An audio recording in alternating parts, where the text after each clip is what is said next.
Really, Russia? Nukes in space. That's your play. Are you starting to get nervous yet? No, not really. The only part that does make me nervous is you accidentally crashing into my space station or something while you're trying to do this. Your politicians have already said you have no way to defend against it. God damn it, Washington, can we make it mandatory that all politicians in the United States have to have at least a minimum of an associate's in American history? Fuck.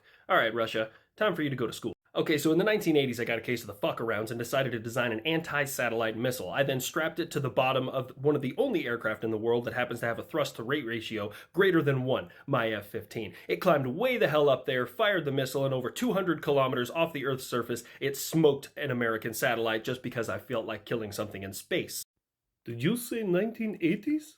Yep, almost 40 years ago. And then in the late 1980s, early 1990s, at a place called Hellstuff, the High Energy Laser Test Facility at White Sands Missile Range, we created a laser that gauged in the megawatts. Now, just in case you're wondering, 1,000 kilowatts is 1 megawatt, and this was hundreds of megawatts. And we tried to shoot down satellites with it in the early 1990s because we could. The test officially failed, but, You made a space laser in the 90s?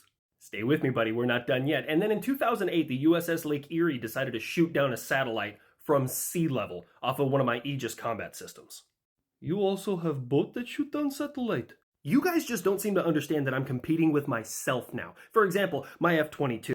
Yeah. Don't stop me, kid. I'm on a roll here. To design that thing, it didn't have to beat MiGs. It didn't have to beat Sus. It didn't have to beat J-10s. It didn't have to beat anything else. It had to beat my F-15 because none of you could touch that aircraft. And if I wanted it to be the best, it had to beat the best. So the best thing you can do is go to your research and development department and fire everybody because anything they could come up with, I made 30 years ago and either made better or decided it was a dumb idea. Maybe you should try what China does. Are you about to talk about how technologically advanced the great China is? No, I was just explaining that Russia would be better off stealing my shit than they would be designing their own. I have not stolen anything. We come up with everything here in the great China. I literally just tried and convicted 2 weeks ago 2 sailors in the United States Navy who were selling you secrets. You know how I know you don't have a hypersonic? Because I haven't fucking designed it yet for you to steal.